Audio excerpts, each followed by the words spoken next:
সকলোবিলাকে মাতিব দেই, সকলোবিলাকে। আজি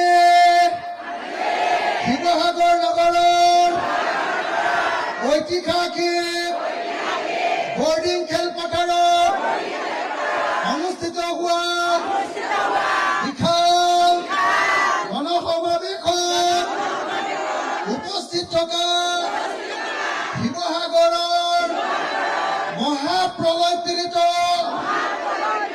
মহাবান বিধ্বস্ত ৰাইজে শপত খাওঁ যে অহা ৪৮ ঘণ্টাৰ ভিতৰত তৎকালীন সাহায্য নাপালে আমি মুখ্যমন্ত্ৰীৰ কাৰ্যালয় ঘেৰাও কৰিম।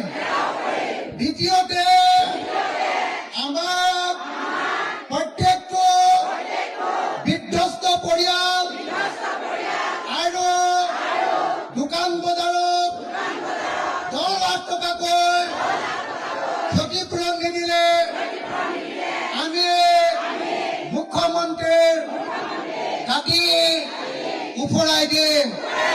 হিমন্ত বিশ্ব শৰ্মাৰ কাটি উফৰাই দিম।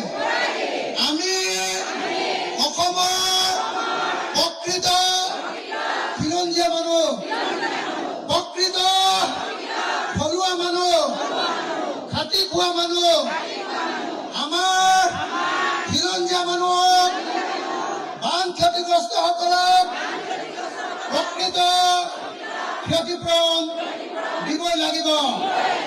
এতিয়ালৈকে মোদী ডাঙৰীয়া, প্ৰধানমন্ত্ৰী মোদী আমাৰ ওচৰলৈ নাহি যি অপমান কৰিছে তাৰ কাৰণে প্ৰধানমন্ত্ৰীয়ে অসমবাসীৰ ওচৰত ক্ষমা খুজিব লাগিব। ধন্যবাদ।